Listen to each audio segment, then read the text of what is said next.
taking the mock drafts. I don't Okay. know if for some reason you want to. Coin, do you know that login at all? Should I? And that's I can pull it up real quick. Yeah, I posted it yesterday. Cause he was your picture, I'm gonna say. Yeah. You should. Should I tell the chat that Orlando Brown sends his regards? Let's keep your. There's a reason you're not on. I know.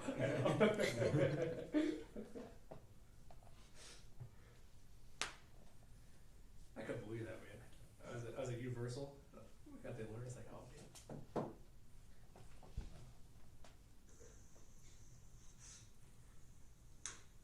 Samantha, Chris, and audio.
Presley. You ready? I'm always ready, especially when it's late April and the draft is here. Kevin Bowen, Chris Presley, another Beers with Bowen, virtual. But we're going to have a lot of fun tonight. Draft scenarios, man. Honestly, it doesn't get better than this for me. I think I speak for everyone, not only in this room, but certainly on our YouTube chat. The draft season, there's nothing like it, man. So we're going to have a ton of fun tonight, giving away some prizes. Yep. Colts Pro Shop gift cards, correct? Yep. So stick around for some Family Feud. Jimmy Cook, Jay Cook is in the chat.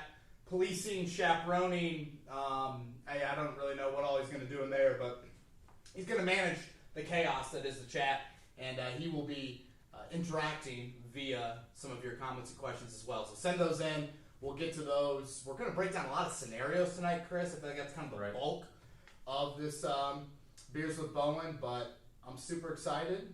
And, dude, this is Christmas. 3 days of Christmas, almost like. You mentioned that yesterday. Give a little shout out to our guy, Joey Molinaro, on his YouTube account, A Cup of Joey. So I knew you guys were already pumped yesterday. I couldn't wait for today. And based off the chat, 162 people already watching. Thank you guys so much. Let's get it. I love it. I am drinking a little Founders All Day IPA. Going with that, kind of just a light IPA. We're going to see how many we can throw it back in an hour or so. You got just a nice American classic. We're going PBR. I'm doing this for our friend JMV. You were on with him a little bit earlier talking mock draft, and heard him telling you, you know what, are you going to get a little wasted tonight? And you said, no, Maddie doesn't want me to do so. So I said, in honor of JMV, I will toss back some PBR. To be fair, I don't want to blame it like Maddie doesn't want me to get wasted. No. I am like a 31-year-old father that is doing radio at 7 a.m. tomorrow morning. So, it's probably good for my own soul as well. But comment in the chat. Let us know what you're drinking. And let's get into it, man. All right. Let's do should we start with a little cheers to everyone? Yeah. Let's do it. Here, right here. Everyone cheers it up. Here we go. Cheers. I don't know if like a boomerang, I don't know. I can put that on my TikTok later. But there we go. All day IPA for me. A little PBR for CP, Chris Presley, and let's get into it. All right. Guys, we understand that there's a little bit of technicals, but we're working with it. Nothing to be worried about. First thing we're going to do, just simply break down the Colts draft picks. You know, as you see, round 1, 2, obviously the reason we don't have a third-round pick is because of that Carson Wentz trade. 4, 5, 6, and 7. Do you want to talk a little bit about our positioning? Yeah, obviously 6 picks, Chris. It's a very, very small number compared to past Chris Ballard drafts. So that'll be something to keep an eye on when the Colts do get on the clock at number 21 tomorrow. On average, it's typically kind of 10 to 11 picks is where they're typically at. I think a key thing to look at here, too, is the premium picks. You mentioned that third rounder going to Philadelphia. Colts only have 2 picks in the first 3 rounds. In years past, I want to say they had 4, 5, 6, and 3 in the premium rounds. So when you talk about the draft capital that we've really, really stressed the last few months, the Colts just don't have it compared to prior years. 6 picks obviously speaks for itself, but look at the premium ones. You only have 2 in the first 125. Right. If you look at all the teams in the NFL right now, Houston, Seattle, the only other teams that have fewer picks in the first 125 than the Colts. So it's a little bit of a foreign kind of situation for Chris Ballard and company. Obviously, we'll get into some trade scenarios a little bit later, but that's something to keep an eye on all night long. All right. Goals of the draft. So we got 3 main ones, but then a 4th one that you want to touch on at first. Talk to us about the first point. Yeah, this is just kind of the overarching theme here in 2021. I think solidifying the offensive line is paramount. Obviously, when you lose a player like Anthony Costanzo, it speaks for itself. Yeah. But this is the backbone of the football team. Think about how it's been built so far with Kelly and Braden Smith and Quentin Nelson. Obviously, support for Carson Wentz. So solidifying the offensive line. Impactful pass defender, I have second, Chris. My immediate thought is edge rusher. But then I hear Jim Irsay speak, a few weeks ago, and he's saying, what about corner? Mm-hmm. And finding that sort of spot to also be an impactful pass defender. So I still tend to side of the edge rusher, but I wanted to go there as well because I do think the pass defense held back that unit. That unit made some strides last year, but I think that part of the defense still needs a little bit of improvement. Another skill piece in the air, to me, ideally, it's a tight end, but I won't rule out wide out. I obviously think that's a big piece when you talk about T.Y. Hilton's back, but it's 1 year. He hasn't committed to playing football even past this season. And then lastly, like you said, that bonus asset, that's in 2022 for me. I know a lot of people think trade back tomorrow night, recoup the third rounder that you gave up for the Carson Wentz trade. But again, I think the 2022 picture we have to keep in mind. You likely don't have your first round pick next year. At the bare minimum, you don't have your second round pick. And so that's something that I think, so much of us just build now. And I get it. You want to support Carson Wentz as much as possible in this first season. But you got to think about 2022 as well. Right. Jay Cook, you got anything? Chat-wise? This one just coming from regards to Rondell Moore. Chances that you could see him wearing the horseshoe next year. Yeah, I don't think it's a great chance. First off, I think Rondell Moore's going to be a really, really good player in the NFL. Yeah. I think he plays a lot bigger than his frame. But, where does he fit? 21, way too early, 54. I don't know if he's there. Plus, again, is wideout more of a luxury? I think that's something that you have to keep in mind as well. I like Rondell Moore a lot, but there are some concerns there just about immediate need for this football team. A couple other questions in here regarding if there's any mistakes that could be made by Ballard and company that might increase said hot seat level if there is one. Oh, wow. We're going there early. Yep. Oh, jeez. Yep. People are... Let's do it. Yeah, people are starting hot and heavy. Yeah, we could talk for a couple hours about that. I mean, I don't think anything, I guess if they took a kicker in the first round tomorrow, maybe we, pitchforks at West 56. But in all seriousness, I don't think we'll truly judge this draft for a little bit of time. But Chris, you and I have talked about it on the pod a lot. The seat, I bought a new car a few years ago and finally had seat warmers, never even knew that they existed. And, there's kind of a couple levels to it. Yeah, don't get too hot. No, and it's not that hot, but it's at a level. Yeah. The seat warmer's on. Now, it's not at, roasting New York Jets first-year head coach sort of, level, but it's certainly on, and it needs to be on. Yeah. And I know J&V really stresses that, and the time is now. You and I have talked about it from a divisional standpoint, from a success in January standpoint. You found your quarterback. At least you think you have. Yeah. And you got to start turning that into some January results. And to use your analogy of the seat warmer, it's not like one of those times where you accidentally hit it and you don't know it's on, and all of a sudden you're wondering what that feeling is. These guys know. They want to win. They understand now is the time to capitalize on the draft picks, not necessarily stock up on the back end to build the foundation. They feel like the foundation's there and it's ready to go. Was the seat warmer analogy good, or was that was that bad? We'll check the chat later. I thought it was good. All right. Okay. Thank you. You're welcome. Okay, let's jump into the Colts positional mock draft. So what we're going to do, we're going to go one by one here. The first two, not necessarily going to surprise anyone, but let's start with one, left tackle. Obviously, when Anthony Costanzo decides to hang it up, this is going to be atop the list, Chris. I think something to mention about left tackle is, I'll never forget Costanzo. It was really the first year I started covering the Colts, so about a decade ago. Costanzo walked into that training camp, and he will admit to this day, I didn't belong in the NFL. I got my ass kicked in that first training camp. So just because the Colts draft a left tackle tomorrow night at 21 overall, that doesn't mean that guy walks in here and becomes a, top 10, top 12 left tackle from day one. So certainly there has to be a little bit of patience there, but I still think left tackle deserves to be atop this list. And number two, to no surprise, if left tackle goes one, defensive end number two. Yeah, and Chris, you and I have talked about it. I think it's really close. I think it's 1A. And I think something you have to keep in mind is if you feel like there's more starter quality left tackle talent that could fall to round two and edge rusher is a little bit more scarce, does that mean edge rusher becomes more, right then and there staring at you at number 21? But to me, these two are atop the list. Okay, now let's jump to round four because, again, no third-round pick. So a lot of quality players going to be coming off the board.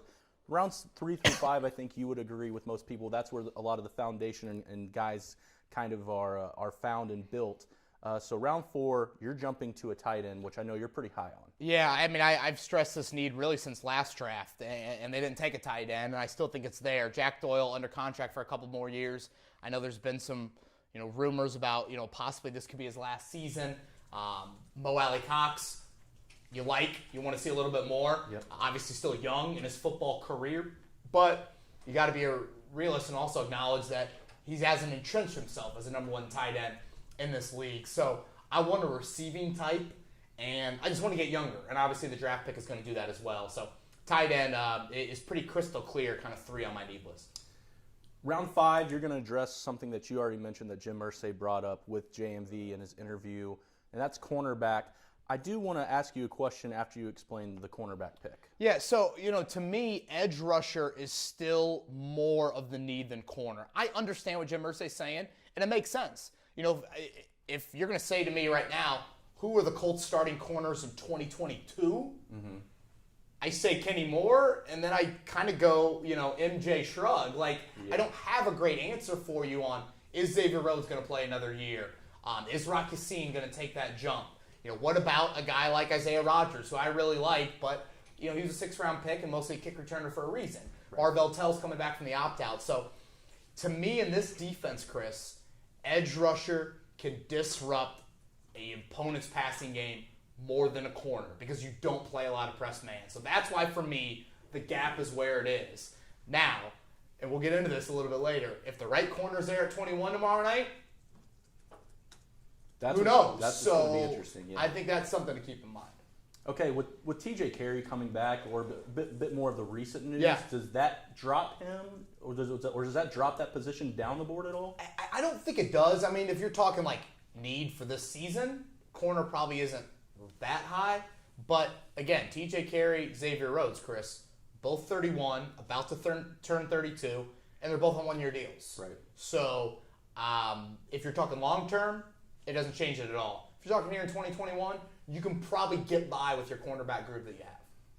Let's go to round 6, wide receiver. Talking about a ball player through the air. Dude, obviously it's just so deep every year. In today's college football, Yeah. I mean, hell, you've got 30 receivers on every team. So wide out, I think you tap into it at some point. So to me, round 6 makes sense.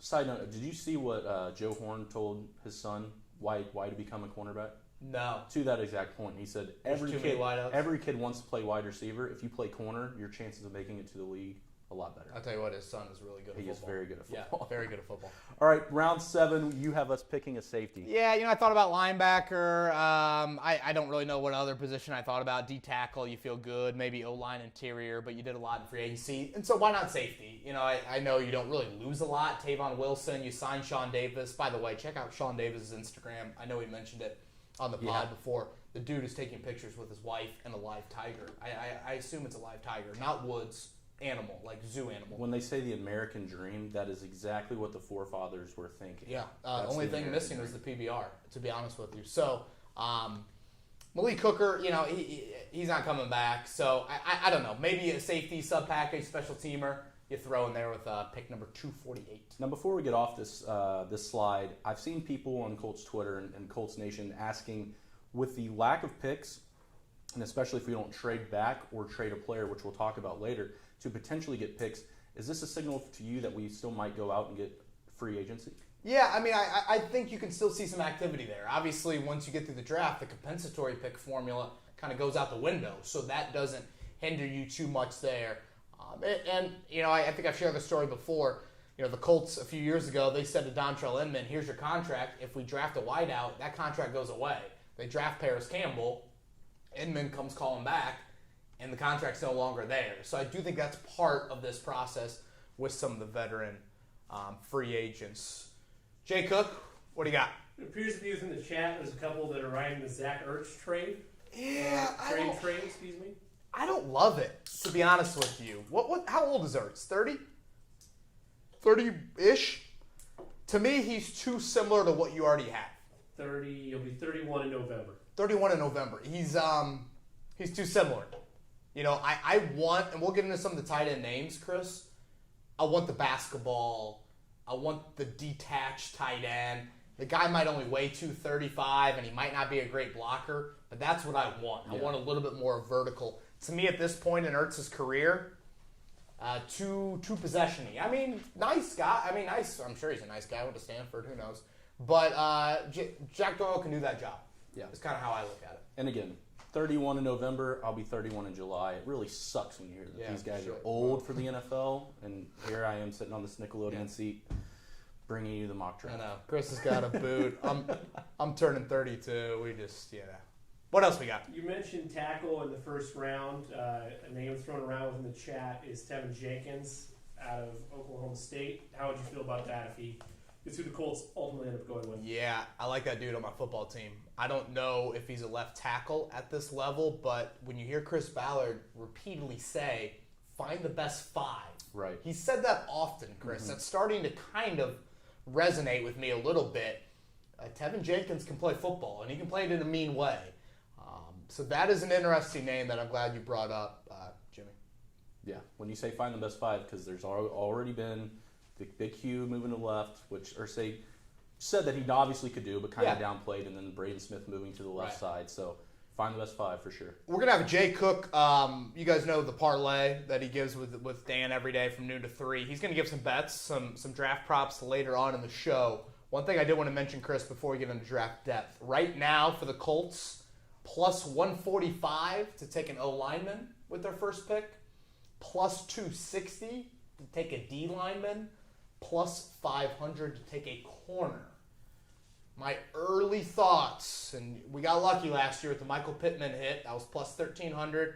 Made a lot of you out there some money. Still haven't seen anyone come into the Venmo. Kevin-Bowen-5 for that. Rosie's 529. Now they're gonna request money from you now. Trust me, there ain't you know what in there. If you believe in the O-line depth, I'm sprinkling D-line and corner. Just sprinkle. Yeah.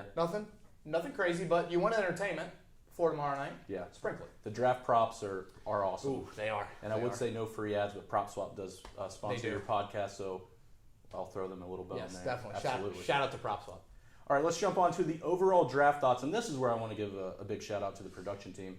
I mean, look at this slide. This is outstanding. Shout out Quinn, Nick, Samantha, Jay Cook in the house, John as well.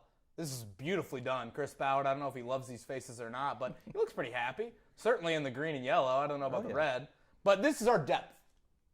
Draft depth based off, I don't know, pundits, whatnot. I mean, super offensive heavy. Yeah. I think it's when it comes back to the thought process for me, Chris, is could we go full offense the first 9 or 10 picks?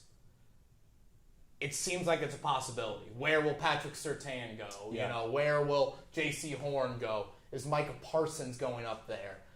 It doesn't seem like any defensive lineman's going to go in the first 10 or 12. So I think the real question you have to ask yourself, and this is probably the overarching question on West 56 tomorrow night, you're going to have a rather top-flight defender there at 21. Is that the pick, or are you trading back? I mean, there might be a linebacker there at 21 that it's not a need, but he might be pretty high on your board. There might be a corner that is pretty high. There might be one of the top 1 or 2 edge rushers there at 21. That's what you're going to have to weigh, I think. Everyone says trade back, and you just snap your fingers and you do it. It's a lot more than that. It is. You want to go through the yellow? Not really. I mean, I guess it's, the Colts don't really have a need at running back or linebacker, so it works out well there. Obviously, you don't love seeing tight end, I think, in the red. And I feel like something to keep in mind, too, Chris, and you and I have talked about this a little bit, the lack of free agency activity at that top flight level has put pressure on the draft. Right. This draft has got to be 2020 or 2018. This draft cannot be 2017 or 2019. You need day one impact from these first 2 picks, assuming there's no trades. That is a must. And you need it at some spots where it's not very easy to rely on day one impact. So I think that's just, again, something to keep in mind. Last year, an absolute home run with what you got out of Michael Pittman, Jonathan Taylor, and Julian Blackmon. As much pressure as it sounds like, you need to repeat that. Jimmy, go ahead. We'll give shout-outs with names. They're really good questions. So Andrew Thompson asks, if Jenkins gets drafted by the Colts, does he move to left tackle, or do you do some adjustments on the line, allowing him to play more of his traditional stance like he did at Oklahoma State? Yeah, it's a really good one, Andrew. I know he did a little left tackle at Oklahoma State, not as much as Sam Cosmi, who I think is another guy kind of in that range. Boy, I would try and move him. I would. When you hear about Braden Smith, and, it's funny. Jim Irsay mentioned this a few weeks ago. He talked to Jeff Saturday about this. He talked to Kevin Mawai, the new assistant line coach, about this. Hall of Famer Mawai, obviously a Ring of Honor player on Saturday. And both of them have downplayed, or I don't know if downplayed's the right word. They don't want Nelson to move over there. They don't necessarily want, it's a lot easier said than done, moving a guy like that over to the left side. Braden Smith, people forget this.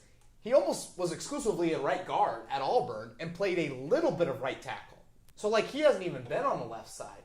Quentin Nelson was a left tackle coming out of high school. I think was that his freshman year at Notre Dame, but then Notre Dame had a bunch of tackles, so they didn't need him to play at left tackle. So the fact that Jenkins has at least done it, you like. Now, the worry is this. It's a spread kind of air raid system in Oklahoma State. That's a lot different than what you're playing in Frank Reich's offense. So, great question by Andrew. How's the mood in the chat? Are people, is it chaos? Well, off the bat, again, I'm not a Colts fan, so I'm judging this just all right. off center. Super Bowl or bust was in the first 5 comments in the chat. I don't know if you share that sentiment or not, but it's definitely where the bar is thought to be by many Colts fans. Yeah, I think the bar is hang an AFC South banner and win a game or two in January, and you hope Carson Wentz is the guy. I mean, Not an AFC finalist banner? that was good. Part of me thought you were serious with that.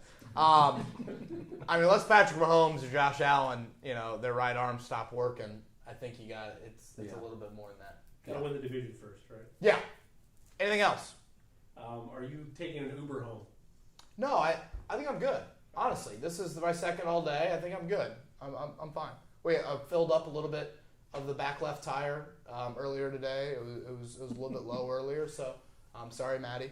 But yeah, I think we're good. There's always one statement you have per podcast or live stream that I'm like, he's your father. Dude, that back left tire, I was driving home, I saw that exclamation point come up on the dash, and I knew I just. I know. It was a little low. Yeah. But to the Uber or Lyft crowd, this banner here, nice little sponsorship if you want to co-sponsor one of the next Beers with Bowen. If you Shout guys out. know anyone out there on the sales team. And hopefully we'll be let us out know. in person next time as well. Absolutely. All right. Mock draft recap. Okay. And the numbers you're going to see here in parentheses, these are the different numbers. If people go to 107.5 The Fan, you always update different mock drafts that you see being put out by a lot of the major outlets.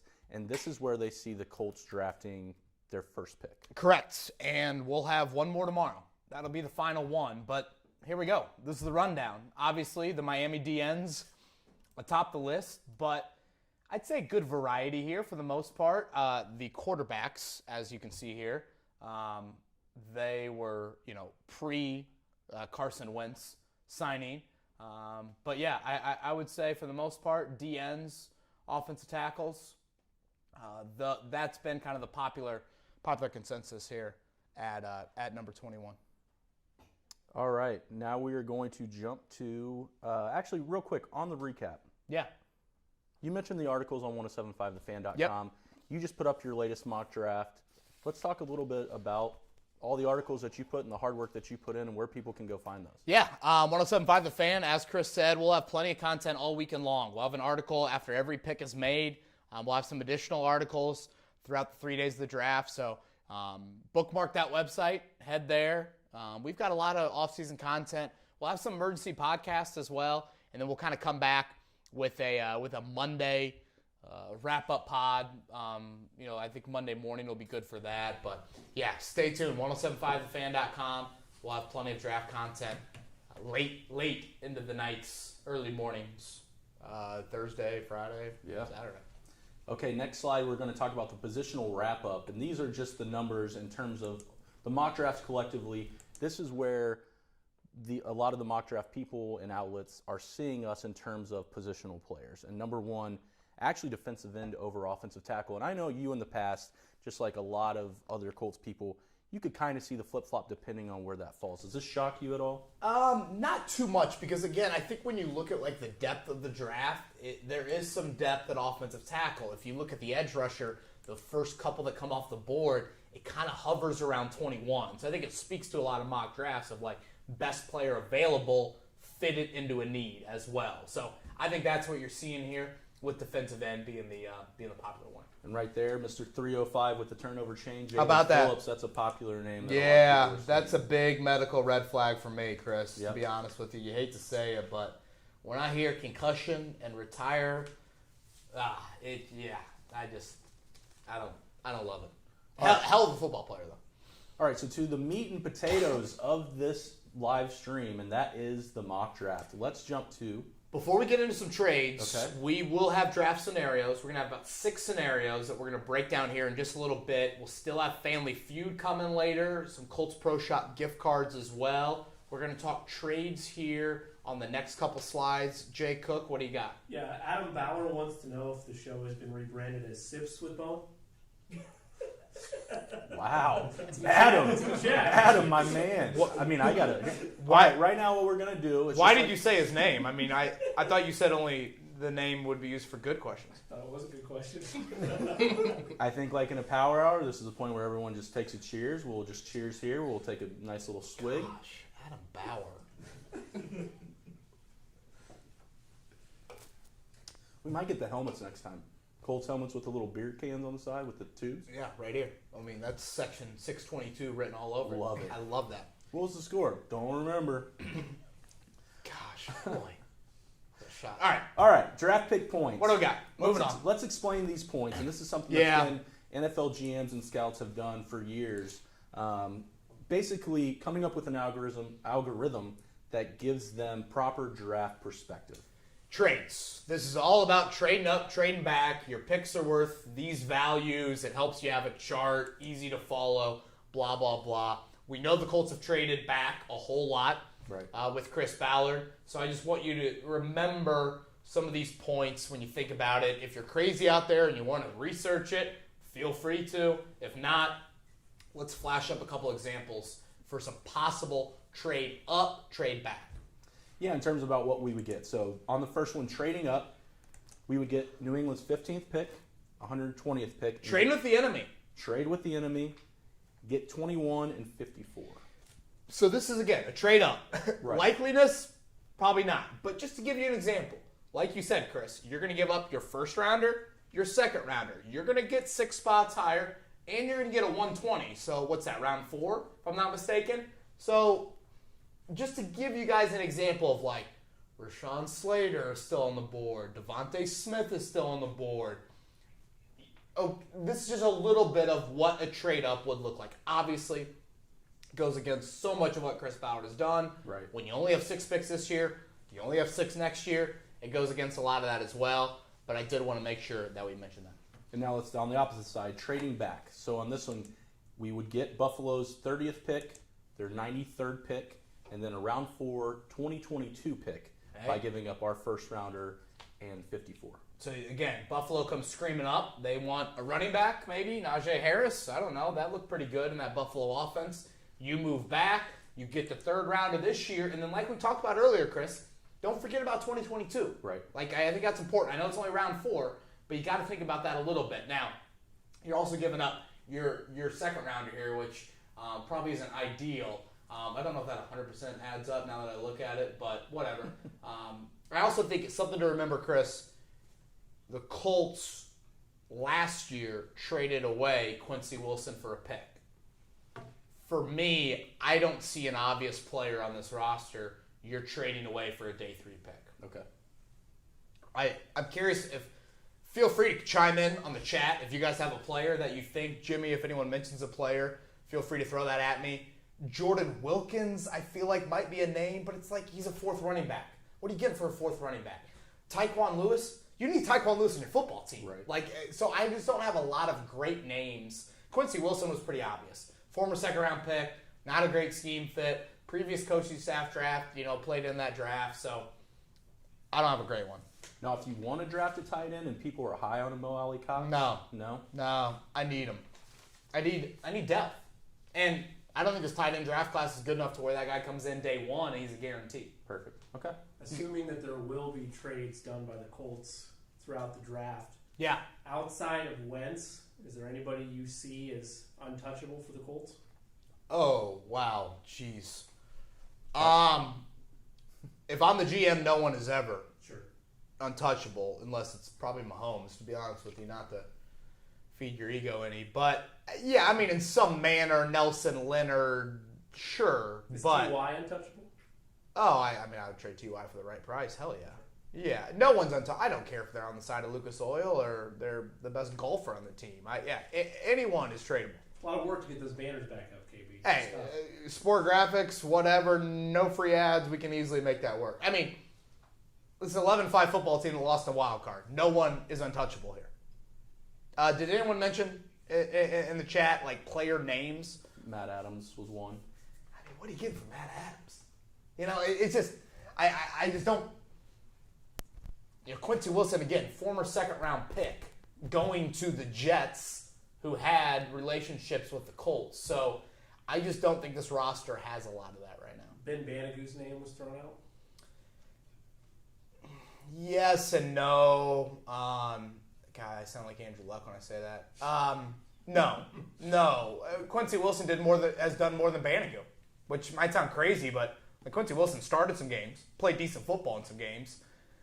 No.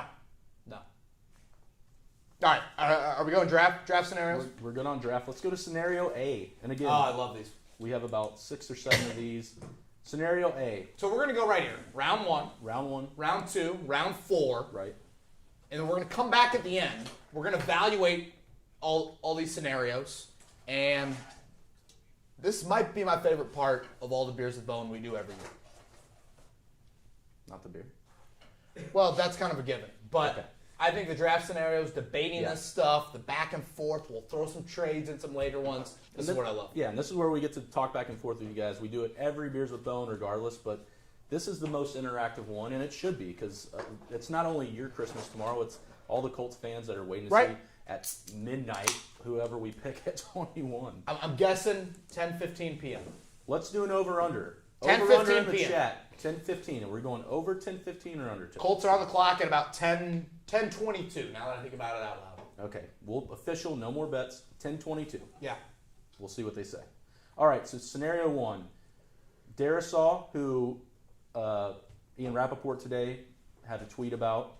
A little bit of an injury that a lot of people didn't know about. Yeah. Carlos Basham in round 2, and then in round 4, that's where you're going to address the tight end, as you mentioned, was on your top 3 needs in Hunter Long from Boston College. Yeah, let's start with Darisaw. Obviously, Chris, does he get to 21? That probably is the question to be asked. I think something to keep in mind that we're about to find out, what are the traits Chris Ballard really likes in a left tackle? You know, when you think about Chris Ballard drafts, we've never seen him draft a left tackle with a substantial pick. Right. Braden Smith was never thought to be a tackle by the Colts. Obviously, Quentin Nelson was not a tackle. Zach Banner, from what I've heard, that was more of a Joe Philbin thing than a Chris Ballard thing. Jackson Barton a few years ago, you know, half the chat didn't even know Jackson Barton wore a Colts uniform during the offseason. Nothing against the chat. We have some very intelligent people in there. And last year, Danny Pinter plays in the interior. So we don't have as much intel background. So I think that's something to keep in mind when you talk tackles. I mean, there are moments where you look at Darisaw and you're like, wow. Yeah. There is the lazy word that gets thrown around, and when people are north of 300 pounds and you hear lazy, that's a little bit concerning. But still, you know, if he's there at 21, yeah. Basham, he is a cousin of Terrell Basham. I didn't realize that until I was on with JMV earlier today. He probably has the most production, which, you look at these pass rushers, Chris, dude, you and I had more sacks than them in college, some of these guys. Basham at 270, though, ran 4.59. I mean, there's not many guys that can do that. And then Hunter Long, I like some other tight ends a little bit better than him, to be honest with you. I like Brevin Jordan. That'd be a little bit earlier in the draft. Tommy Tremble, I can maybe be talked into. But, you know, Hunter Long was very productive at Boston College. You're going to have to be talked into a Notre Dame guy? We don't need to go there. Okay. Yeah, I mean, All seriously, I am. Tommy Tremble, I always heard this hype, and I just felt like it never got there. All right. You want to jump to scenario B? Yeah. All right, this is where we're going to flip-flop D-end and left tackle, and a guy that a lot of people have been talking about, Kwity Paye from Michigan with our first-round pick. Thoughts there? Yeah, I mean, he might be the top edge rusher in the class. Great story, by the way, from a refugee camp in Africa, and very compact build to him, like a little bit of a Robert Mathis kind of build to him. Probably a little bit thicker than Mathis, to be honest with you, though. Some production, you'd like a little bit more, but I think everyone would. Dylan Radunz, second round out of North Dakota State, Senior Bowl MVP at his position. We know Chris Ballard history, so I don't think we can overlook that. Is he a left tackle in the second round that can start? Can he start? He only played one game last year at the FCS level because North Dakota State's season was so shortened. And then Paulson Adebo from Stanford, Chris, former Notre Dame commit, side note, ball production. A lot of ball production, pretty good athlete as well. We talk about corner being a need. Is that something that makes some sense there? Right. All right, scenario C. We're going to go cornerback here. So this is intriguing to me. And we talked about this earlier, Chris. When you get to 21, you are going to have a couple of defenders that you've seen mocked 12, 13, 15, wherever. Greg Newsome, to me, could be that guy on the board. Now, to some, he's the fourth corner. Little bit nicked up at Northwestern. Only one interception in his career there. But he had, I want to say, like 25 passes defense. I mean, that's ball production to me. It doesn't mean the interceptions are great, but it's like pressures with sacks. As long as you're getting your hand on the ball and you're forcing an incompletion, you're doing your job. So Newsome is a very interesting prospect to me. If he's there at 21... Yeah, he's been sneaking his way up. That pro day really helped. Yeah, he ran great at that pro day as well. So that is somebody to keep an eye on. Joseph Asai in the second round, I'm starting to warm to a little bit more. Tested really well. Everything you hear is high effort. And I know that sounds so cliche, but we know what Matt Eberflus and Chris Bauer think of effort on the defensive line. Asai brings that. You see the C on his chest. Yeah. That's a captain as well. Here in round 4, we'll go with Spencer Brown out of Northern Iowa. Big offensive tackle. Think basketball background, grew into his body. Very good athlete. Massive. We're talking 6'8", well north of 300, but a guy that is pretty athletic for that sort of frame. Yeah, and then I just want to point out a couple of these players you're going to see with these gray and orange numbers, like obviously Senior Bowl. So Right. They've made an impact on a lot of scouts and a lot of coaches nationally. So if it's a guy that's developing late, you might get a steal in them. Yeah. Before we get into these next 3 scenarios, couple trades. Jay Cook. A couple things. First, I don't know if somebody else is tallying this, so if they are, I apologize. Have you gone to pizza? I have.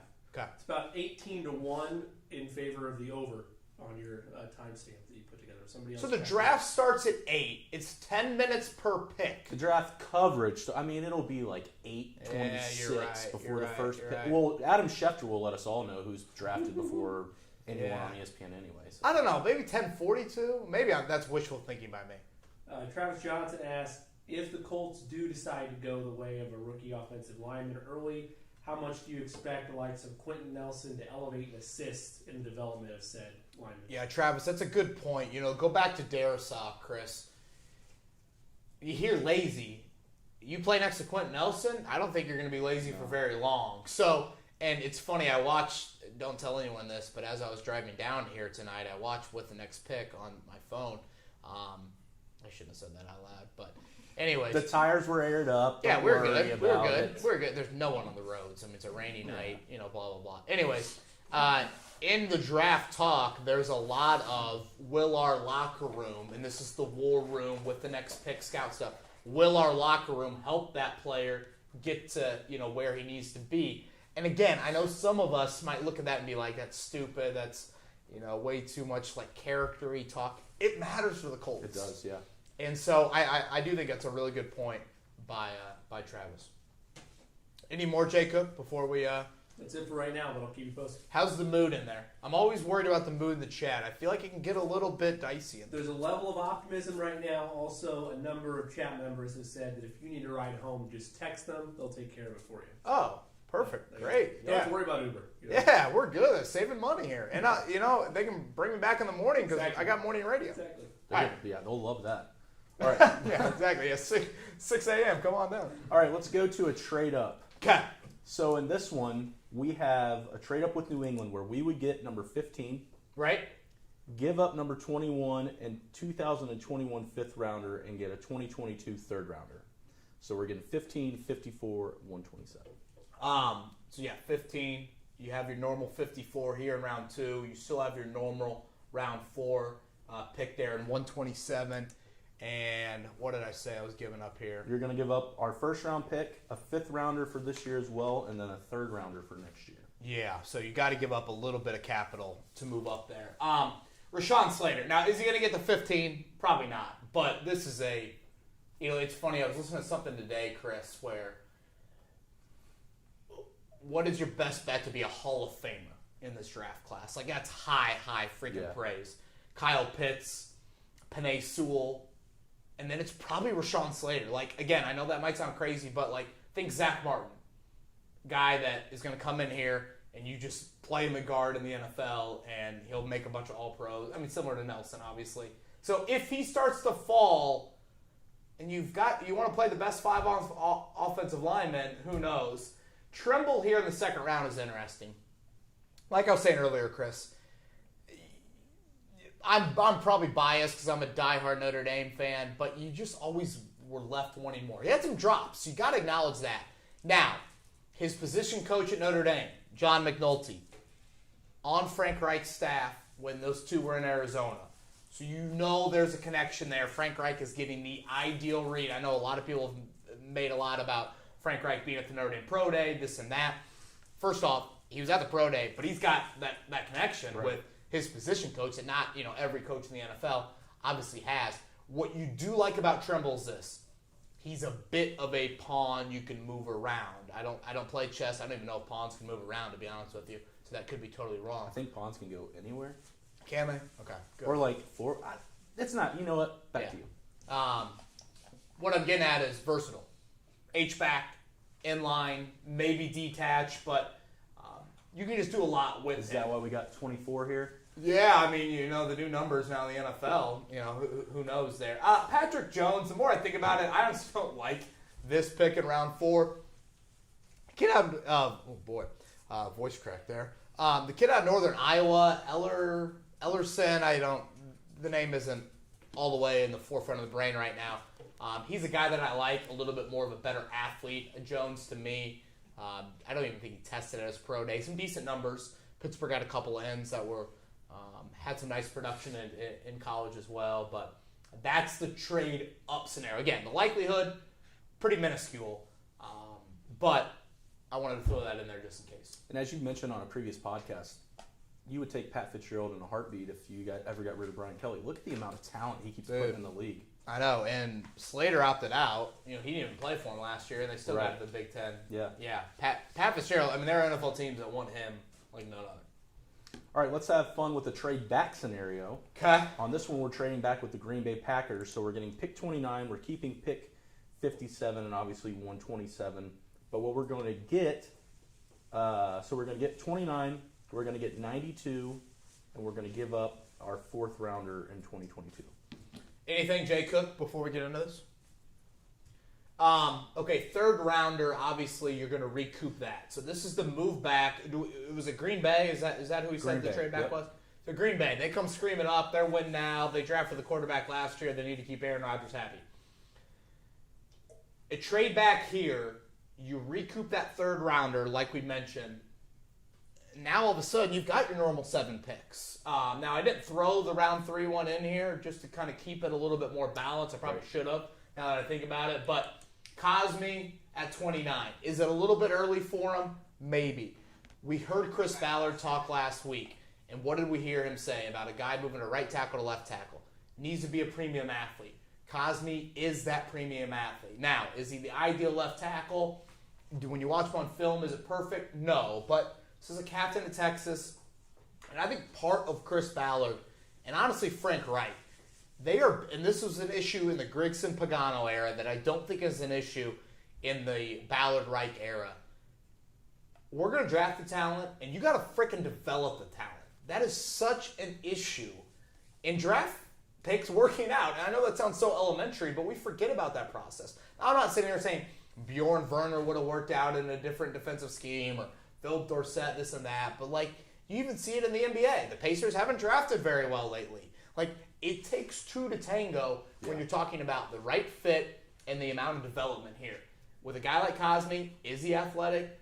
Does he have traits? Is it going to be perfect from day one? Probably not. But can Chris Strasser and Kevin Mawai and those guys develop? Real quick, back to the Jim Irsay interview with JMV. He mentioned that he's always been a proponent for best talent available. Yeah.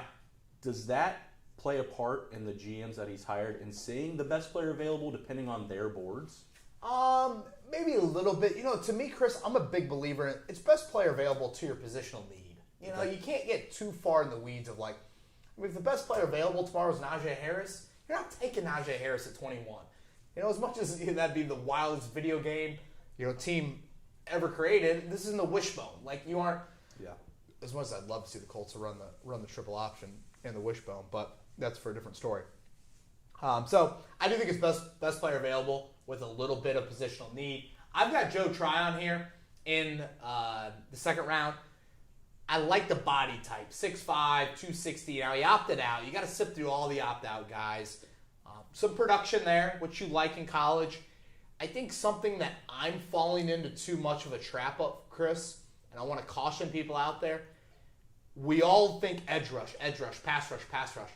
If Justin Houston's gone for good, you just need a 3-down defensive end that's going to play solid football for you.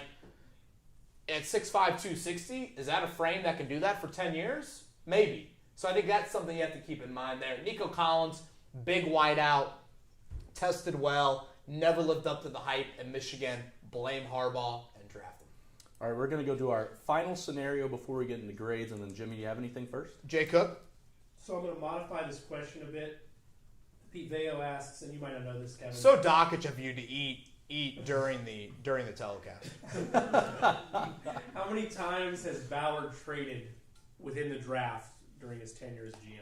His question was traded up, so if that's an easier one for you to answer, Yeah, that's fine. I want to say he's traded 13 times. I think it's back 10, up 3. This was a trivia question on last year's Fan-ly Feud. I decided we had to change up this year. Traded up 3 times. Tyquan Lewis, Corey Willis, Jonathan Taylor. Yeah. I'd say pretty good hit rate on those 3 ups. Obviously, last year not that far up, only 3 picks, I believe, for JT. I say JT like I know him. I've only met him on Zoom. Seems like a super nice guy. Corey Willis was a big trade up. That was 20 spots. I mean, I don't get to Zoom JT, so you know him a little better than I do. Yeah, again, seems like a nice guy. But yeah, Corey Willis was the big one. So I always enjoy when he trades up just because I'm like, oh, bleep. Chris Ballard really loves this guy. So, yeah, I think it's 13 times. I'm not talking about, player for picks, or Buckner, that stuff. I'm just talking, draft day trades. I think it's 13 of them. Joe wants to know if there's any scenario where you see the Colts taking a wide receiver in the first round.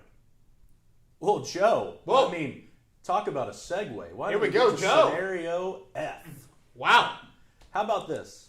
Does Joe work here? Joe Did he see the PowerPoint? Joe might have hacked in. John, I need you to check and see if Joe's Yeah. hacked into the system. Jeez. What What do we got here? Look at this. Yeah. The Heisman Trophy winner falling to the Colts.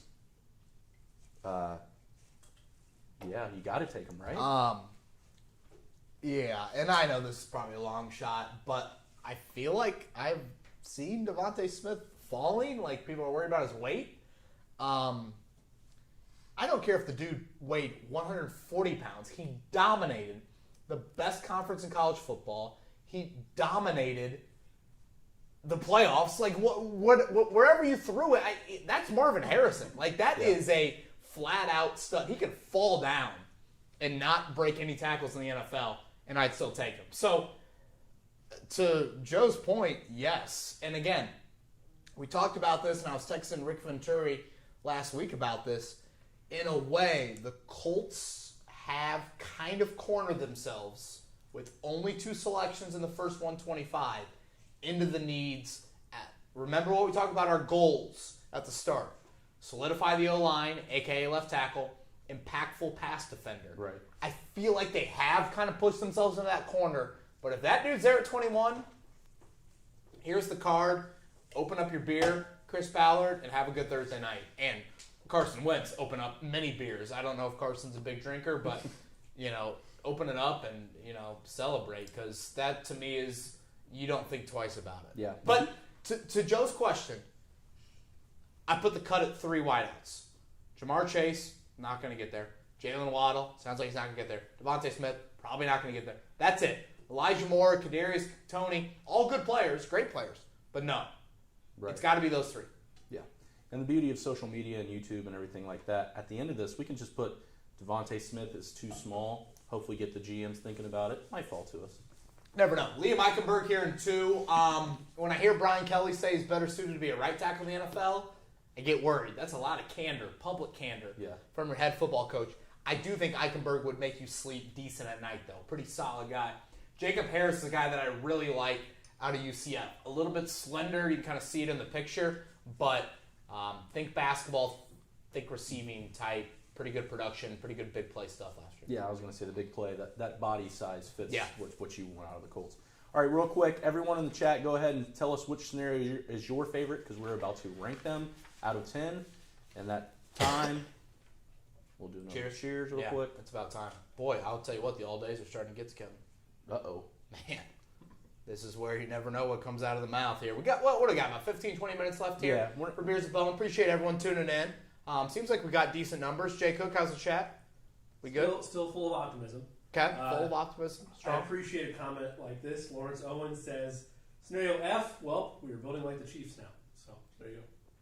You know what? Is that a bad thing? No. I mean, would you take a wideout crew of Pittman, Hilton, Devontae Smith, Paris Campbell, Zach Pascal? Yeah, like the Chiefs will run out of money soon, but at least we'll get a couple Super Bowls out of it, right? So we're ranking them now? We are ranking them now. Okay. So scenario A. Yeah, I'm going to go here about a 7.5, I think is what I said here for scenario A. Yep. You're checking the 3 big needs, so you like that. Again, Darisaw, I think at 21, I'm not as sold as Basham as maybe some others are. JMV said to me earlier today, it feels like the Colts like Basham, so maybe this is a name. Hunter Long, I don't maybe love as much as some others, but I mean, still 7.5 is a decent grade. All right, scenario B, again, 1 and 2 are flipped here in terms of what we talked about on the mock draft with left tackle and defensive end, but you actually have this grade a little bit higher. I do, man. I have it at 8.5 because to me, you're getting Kwity Paye, who I think is probably the top edge rusher. Radens, is he a day 1 left tackle? That's a bit of a question, but you hear Senior Bowl MVP. It's a pro-style offense at North Dakota State. You like that? And I'm a big Paulson Adebo guy. So that's probably why this gets a little bit of a bump. Now, no tight end. A little bit worried there, but still, it gets a pretty good grade for me.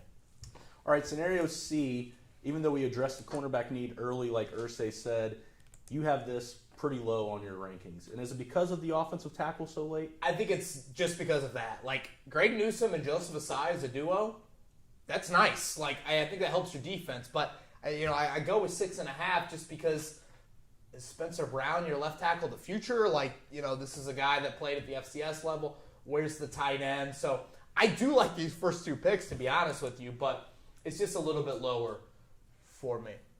The dominant support, I know we're going through these, so I don't want to upset you're the good. grades, but the majority of support is with scenario F. Now, there is some backlog support just coming in now for scenario B. But Okay. early on, we're going to have at least 20, 30 scenario F fans in there. Well, we're going to throw all these up at the end, and we're going to have a little bit more of a debate on that. Yeah. So thank you for that, Jimmy. Let's jump to a trade up in scenario D, something that Ballard is not necessarily known to do. Right. But you have this a fairly high grade. Yeah, I do, and now that I think about it, I'm like, I probably graded that like it was, whatever, Rosie's paper. I'll go with an 8. I don't know if I agree with that. Like, where's the edge rusher? Where's the corner? Is this too offensive heavy? I said it earlier. I don't know if I love Trimble, but if that dude's gonna be a Hall of Famer, now all of a sudden I've got 2 potential Hall of Famers on my O line, and still have Ryan Kelly and Braden Smith as well. So that's probably where the high grade comes from, but I don't love these as much as maybe some other ones. I think achieving your goal of an offensive lineman combined with a star tight end at Notre Dame kind of masks that grade. See, That's this my is guess. yeah. I star tight end Tommy Trimble at Notre Dame. I don't know which Notre Dame team you were watching, Jay Cook. Come on now. I know you're a I'm trying fan. to give some love where I can. Well, The one that we're all forced to watch on NBC every Saturday. You're welcome. they were in the playoff last year. Thank you. Where was Tennessee? At home. So this is my favorite part. So we go to trade E where, one, we're trading back, Yeah. which is going to probably upset the chat a little Oh, bit. see, I think people want to trade back. Well, but two, you're going to get screwed on the over and under on the time picked if you trade back. Well, Because let's yeah, see, we're not. this is your highest graded mock draft so far. Let's do an informal poll. Are we team trade back or team stay pat? Throw that in the chat. Jimmy, let me know what the majority says on that. I think people like this. I mean, I don't know if you love Cosme, but like, it's an athletic left tackle that could be the guy of the future. Seemingly are getting a day one starter. I know Tryon, again, opted out last year, but still. Right. Nico Collins, there are some other wideouts I like a little bit better. In my mock, Chris, I had Tylan Walls out of Oklahoma State, a guy that I really like. The North Texas kid, Darden, his name kind of escapes me. Terry from Florida State's another guy I like. Seth Williams from Auburn, kind of a bigger tight end, or almost a tight end, but kind of a bigger wideout I like as well. So what do I have? Do I have 9 on this one? The chat is all about trading back. Yeah, I mean, Chris You Ballard nailed it. has You nailed it. literally injected into these humans that trading back makes all the sense in the world. So, I get it. Now, Chris, I always say this, though, about trading back. 2 things. And I know this sounds obvious, but, like, we kind of forget it. First off, it takes a willing trade partner. And if the 2022 draft is going to be normal, a.k.a. evaluation-wise, a combine, all of that, aren't teams going to want to keep their 2022 picks? Like, and they might not want to come screaming up to 21 overall. So that's the first thing to keep in mind. The second is what I keep on mentioning throughout this Beers with Bowen. The top flight defender.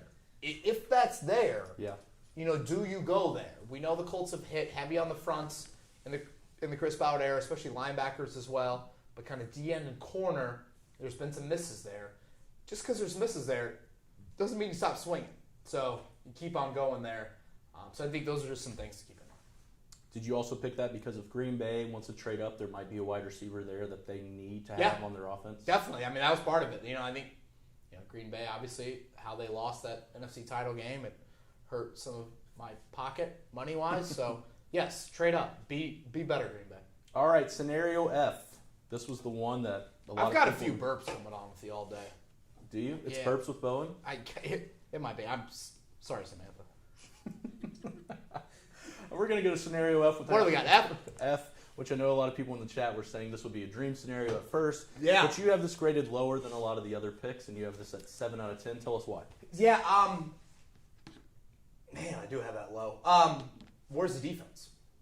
You know, and as much as this is a can you score with Kansas City, can you score with Buffalo league, it still is a, you know, you got to get some stops, and I do worry about that. The other thing I worry about, Chris, is, again, Eichenberg being that left tackle of the future. When I was filling in for JMV a few weeks back, we had on Mike Renner, who I think, we put that interview in the podcast, didn't we? We did, yep. So you guys heard that if you listen to the podcast. And, you know, Renner talked about the arms of Eichenberg being similar to Braden Smith. Well, just because it worked out at right tackle doesn't necessarily mean it's going to work out at left tackle. So I think that's where it comes from. Now, some people will say, hey, I'll fall out of bed with these wideouts and Carson Wentz and we'll score 30 a game, especially with the run game. Fine. But I do think some stops, surviving shootouts, that's just a bit of a dangerous game to play. Quick question for you, KB. Yeah. This one came from Cody. What's a realistic position that you think Ballard might address that isn't being talked about? That's a good one. I mean, if you are gung-ho on best player available, wideout. Like, if that's the deep position group, similar to corner, maybe, like, you know, I know some people mention linebacker to me, like Owusu Koromora, the Collins kid out of Tulsa, you know, Micah Parsons. I think there's a little bit of question about character-wise at Penn State. You know, to me, it's just a little bit too, like, Ben Banagoo, you're projecting this guy into being a linebacker. Do you need a third linebacker on the field? If you have a third linebacker on the field, does that move Kenny Moore, out of kind of his best position, which is that slot as well? So those are all things that I'm a little bit worried about. But yeah, those are, I guess, two positions that come to mind. Okay. We've seen everything broken down. Now let's just put it all on one place for you. Jimmy, what do you got? Chat? Chat is still active, but nothing that has topped the questions that have already been asked. Scenario F continues to dominate in terms of... So everybody wants F. There's a minority of Scenario Bs and a couple for Scenario D, but primarily it's been Scenario F being the most exciting, and a lot of people say that realistically B seems like something that they could foresee happening. Okay. So here we go. I also know a lot of people can't wait for this to be live. Back out in public again. Hopefully the next one we're out there with. We did some events back in March and April. Saw some people out in public that were like, cannot wait for Beers with Bowen to be live again. So cross our fingers. Certainly late August, early September, getting the season started. Yep. We'll be there. Here we go. All of them. Everything broken down for you right here. Kind of feel a beautiful feel slide, like a weatherman. Samantha, you got the cold front moving in. Yeah, great work, Angela Buckman. This is what we got here. I probably graded F a little bit low, but it's no defense, and I think that's what kind of stands out to me here. The 8 out of 10 for Scenario D, again, it's a little bit late on defense for me. And I keep on coming back to our goals, Chris. That's what we were really focused on. What you've got to remember is in the E1, why I put 9 out of 10, you've got that additional pick for 2022. Yeah. So I think that's what you got to keep on mind of it's not going to feel great in the moment. Like, you got to pick for next year. But if you don't have a first-round pick for next year, you definitely want to build a little bit of capital. I know everyone certainly hopes and believes, Carson Wentz, this and that. You got to have a little bit of ammo in the back pocket in case that doesn't work out. All right. What do we got? Family Feud. Jay Cook, what do we got in the chat before we get into a little trivia action? Everybody's happy with the way that the drinks are starting to flow a little bit better, but hopefully that KB is going to get a safe ride home or safe drive. I'm good. Home. I don't know why this becomes a storyline every Beers with Bowen. That's always the answer. Right. I'm fine. Yeah, Chris, he lives he's got to drive home. And I can bird. I can one call for a KB shot, so that's been. Yeah, I'm a little under the weather. We'll the just chat hear is it. conflicted. They don't know if they want you to just get Yeah, safely I and agree. sleep here for the night. Let's just cheers it. We'll go here at the cheers. Before we get to Family Feud, let's go ahead and cheers. So we're going to do Family Feud. We'll take a couple questions at the end. So, Jimmy, keep your eyes peeled for a few questions as well. And we're giving away Colts Pro Shop gift cards. We are. And I do want to let them know the people who won on the last one, purchasing those will be coming your way. Don't worry about it. Still have your addresses and everything. We'll be getting those to you. So this is the first response, right? First response. This is where Nick and Jimmy, eyes peeled. Glued to the chat. Let's hit them with question number 1. First one. Currently, the Colts don't have a third-round draft pick. When was the last time they did not have a third-round pick?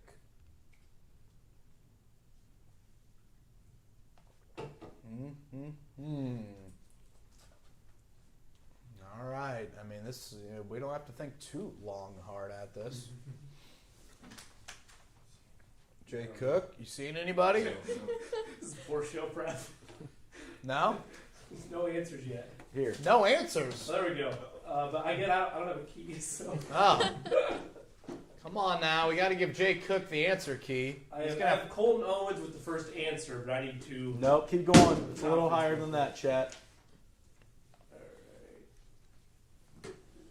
What do we got here? We got a lot of 12s. We got a lot of 10s. 98. Come on, John. No correct answer yet. John Dury. Folks, don't overthink this. 19, too high.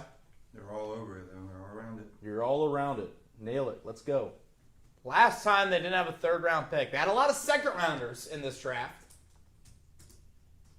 There it is, I think. Jake Johnson. Yep. Boom. Jake Johnson, 2018. Last time the Colts did not have a third-round pick. Jake Johnson, DM Chris Presley or myself. What do we need? Email address or actual name? Go ahead and address? just give me your name and phone number. I'll give you a call. We'll figure out your address, and I'll send the gift card your way. Guys, come on. We got to be better with that. I mean, It was painful. that was easy. Yeah.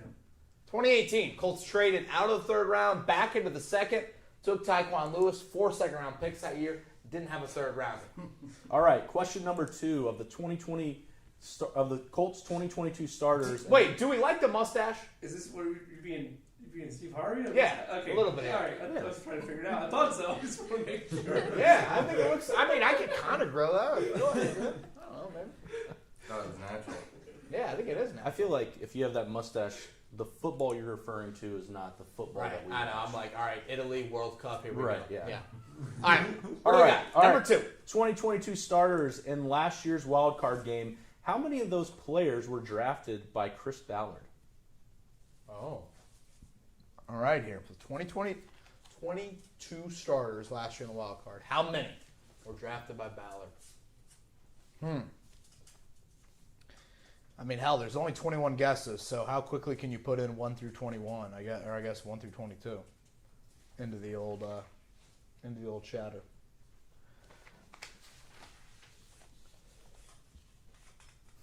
Kevin Harvey. I think it's pretty balanced offense defensively. Pretty good mix of them. Oh gosh, here comes the time. All right, I got Indy Pacer Okay. with the correct answer. Indy Pacer. Indy Pacers, shoot us a DM there. 9. We got Quentin Nelson, Braden Smith, Michael Pittman Jr., Jonathan Taylor, Grover Stewart, Darius Leonard, Anthony Walker Jr., Julian Blackman, and Kari Willis. There you go. 9er. All right, question 3. Every NFL team has drafted a tight end since the Colts last did. Name the last tight end the Colts drafted and which college he attended. It's been a while.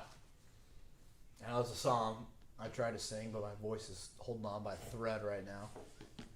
Yeah, Colts haven't drafted a tight end until last year, Chris. They had the longest quarterback drought until Jacob Eason was taken. Chandler Harnish was the last QB, so yeah, they haven't drafted a tight end in quite a while. We'll see if I think people will get this relatively quickly. Didn't have a great Colts career, I'll be honest. You need school and player name. I want school and player name. I want both. All right. I think Dylan. Nope. Did Dylan Green get it? Yep. Dylan Green got it. Dylan Green. Give it to me. Justice Cunningham from South Carolina. Mr. Irrelevant. 2013. Back-to-back Mr. Irrelevance. 2012, 2013. All right, what do we got? 2 more? Yep, 2 Here more. we go. Number 4. Come on. Since 1990, the Colts have drafted just 2 players from the University of Alabama. Name those 2 players. That was surprising to me. What was it to you? Just 2? It was just 2, yeah. Yeah. You would think someone, I mean, even if you're getting a linebacker who's a special teams player or Right. something, Right. like, yeah. Now, one's pretty obvious. I think we know that. But One is fairly obvious, yes. we need both. We'll see how quickly people chime in here. Maybe the Beers with Bowen is getting to some of the chatters. Joe Gaines, Bishop Richard. Joe Gaines, great fullback. I drafted Sean, him. you got the first one. Come on with the second one. We need 2. We need both. I need them both in the same answer also. Yeah, both. Yeah, the same both in the answer same if you answer. could. That's a great point. Jimmy's eyes are struggling right Yeah, now. can't be Yeah. scrolling through the whole chat. Like Nah. We need both. We all know Ryan Kelly, folks. So, I mean, can we get the second one? Adam Trent Richardson was not drafted by us. Great call. Has the second one been I mentioned? got Alec Rohr. Alec Rohr. Alec In Rohr. relation to Bach, Katrina, and Aaron Rohr? No. Alec, what does he have for us? He has Ryan Kelly and Josh Chapman. Josh Chapman, the first defensive draft pick in the Ryan Grigson era. I believe Chappie is not Mike Chappell, the legend. I believe Josh Chapman is a strength coach at Alabama now. At least I see him on the sidelines It's a perfect place to go back to. when they pan there. All right, we got one more. Last one. Since the Colts moved to Indianapolis in 1984, which college have they drafted the most players from? And I'm going to give one hint. Whoa.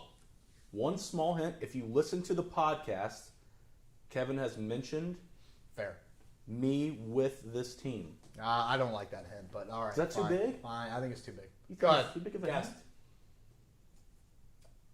Did I throw this to you? It took you a couple, right? It took to get it. me 3. Yeah. I was on the verge, yeah.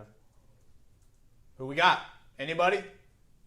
Here come a lot of the Ohio States. It is not Ohio Which State. college? Boy, I see that chat. That chat is Usain Bolt It fast is. right now. Oh, it's not Tennessee. Great guess, though. We put most players in the National Football League Shut up. until about 2005 when we told Nobody? I mean, I'm seeing millions of names pop across your laptop.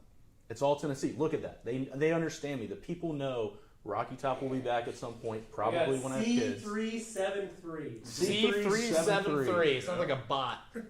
It might be a bot. Penn State. My mother's alum, so I wear Penn State a lot as well.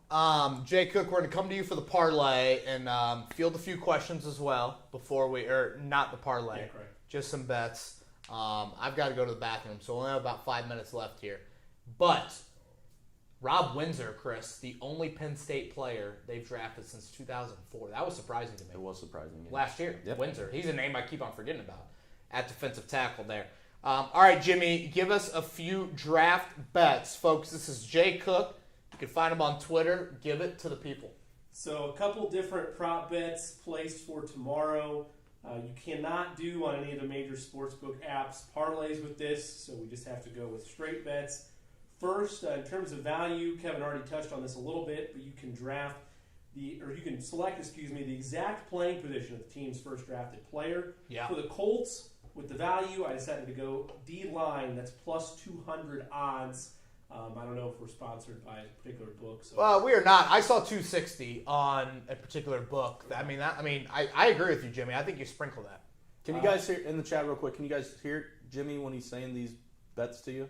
I imagine you can, but just let me know. Yeah, I can turn up the volume a little bit if need be. Just Perfect. somebody let me know. Another one that I thought was interesting was you can go the exact outcome of a certain stretch of picks. So Right. For picks 3, 4, and 5, I'm going Jones, Pitts, and Chase in that order. I can't remember what teams are matched up there. I know that the Falcons are 4 and the Niners, I believe, are 3. And the Niners are Bengals are 3. 5. All right, so there you go. So that was a plus 200 odds bet as well. Selfishly, with the Chiefs acquiring Orlando Brown via trade, they don't have a pick until round number 2. Andy Reid loves offense, plus 200. The Chiefs select a wide receiver. Moving down, over under 5.5 Alabama players to be drafted in the first round. I was going over this, and Vegas really has this down to a science because you can go by conference or you can go by a specific team. Yeah. And all those bets pretty much match every mock draft that's out there. So you have to hope that the mocks are wrong one way or the other. Right. I decided to go under at plus 190 odds. So basically under Wow. 6 I like the under first there. round selections. Yeah. Bet from against Alabama. Saban, you'll be in the trailer park, to Exactly. be honest with you. Exactly. Another fun prop round that first round that a special teams player will be selected. Number of different odds you can get here. I went round 5, which was the lowest odds at plus 125. And then you mentioned a little bit, KB. You gotta love Mr. Irrelevant. You can bet the specifics of what position that's going to be. Oh my gosh, there's so many degenerates. 3 of the last 4 Mr. Irrelevants have been on offense. So I went offense. That one's minus 110. It's not great odds there. But those are the best prop bets that I found scoring through a particular sportsbook app near you. If you want to hang in there until pick, 255 and the Derby's going on, that's where you can go there. So Jimmy Cook right there, Jay Cook. For those that don't know, the producer of the Dan Dockett Show. Jimmy, your Twitter name if people want to get a hold of you. That's at the J Cook, so TheJCook on Twitter. We got time for about a couple questions before we wrap it up. Thank you to everybody for tuning in. If you guys won the Family Feud, go ahead and message Chris or I on Twitter, and we'll get a hold of you. Oh, you're going last one? We're going to cheers soon, and I get tired of the chat saying we don't drink, so. Here we are. We're just gonna throw Jimmy, if you got any questions, any comments in there that we should throw in here at the end? Nick, if you see any as well, go ahead. This isn't draft-based, but is health of the team the main hang-up for the Colts winning the AFC South this year? That's a good question. Part of me thinks is the health of Derrick Henry the real hang-up. To be honest with you, I know Chris, I think you saw Kamoko Turi earlier this year in a boot. Chris Ballard mentioned he had off-season surgery. We said it on last year's podcast. I almost could say it again. Like Ture and Campbell, those two guys push the ceiling of this season. They can push it so high. So I know that sounds like super cliche to say, but yeah, I do think health is critical. And also health of Carson Wentz. I know we don't, maybe we're not like locked into that, but this is a guy that has battled various injuries in his NFL career. So I do think that's important as well. Anything else? Who are we going with if these players are on the board at 21? Darrisaw, Pay, and Jenkins. Christian Darrisaw, Kwity Paye, Tevin Jenkins. Boy, man, that's a good one. I'd say Paye and rely on the O-line depth, but that's tough. And I just talked about Carson Wentz getting hurt, and so that's a good one. I would say Paye, and again, for me, it comes down to when you're weighing the trade up, trade back scenario.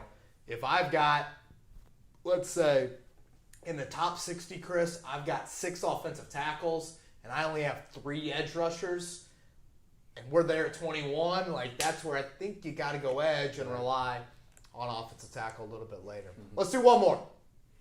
If the Colts fail to acquire a offensive lineman that can turn things around for them, I mean like a first or second round tier type of talent, how much does that concern your belief in Carson Wentz's ability underneath Frank Reich? It's a good question.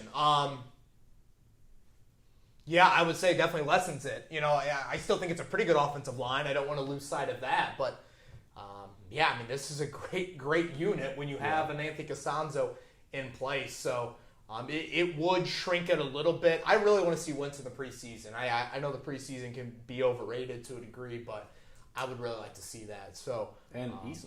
And Eason, certainly, as well. So hopefully we'll get some spring reps out of them. Thank you to everybody. Jay Cook, Nick, Samantha, John, Quinn, everybody behind the scenes here These at guys. 107.5 The Fan, all of our listeners, the chat. We know it's always pretty lively in there. So in all seriousness, Chris, both of us say thank you to everybody out there that not only tune into the podcast on a weekly basis, but tune in to Beers with Bowen. Yeah. We're going to be back.